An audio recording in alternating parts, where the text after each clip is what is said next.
See it? Hello guys, ayan po guys. So wakas, ibabalik ako na po sa inyo guys. Pregnant po tayo guys.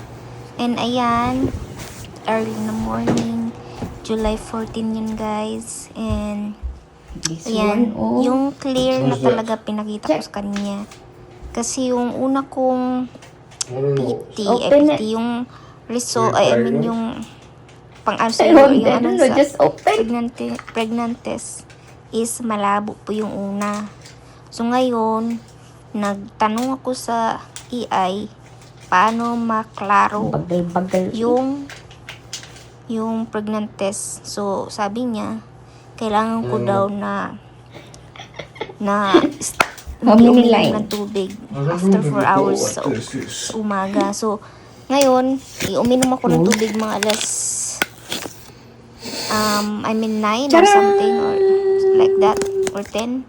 And It's then, clear. 4 hours, What do you mean clear? after 4 hours, You see 8 the two o'clock na, lines? guys. So, nagising What's na that ako. mean? Tinignan ko, ay, ko. What? ang bilis Parang niya Congratulations! Kaya, gising ako niyan, kaya hindi pumasok. Show off Kaya, yun lang comment mo. sabi ko sa kanya, So I wash it. na, masaya ka ba? Sabi naman niya, masaya naman. Ito guys, yung July 13. Ito naman July 14. Ayun guys, sa wakas guys is magkakaroon na kami ng baby kasi 34 na po talaga ako guys, and tsaka siya mag-50 na next year. So thank you Lord sa blessing po. Maraming salamat po Panginoon. And salamat din po sa nanonood. Kayo din.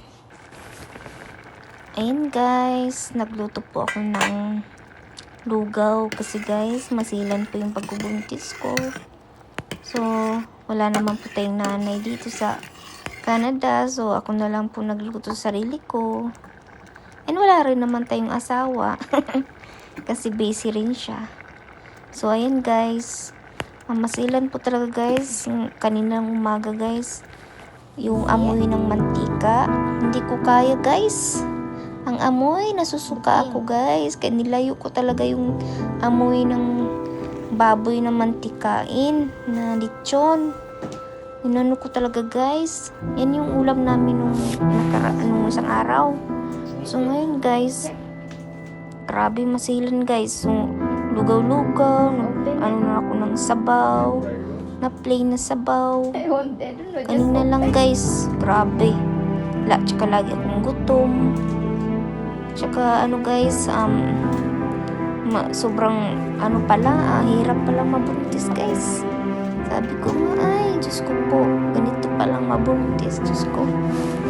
So ngayon guys, taka talaga ako guys kasi hindi naman po tayo yung delay.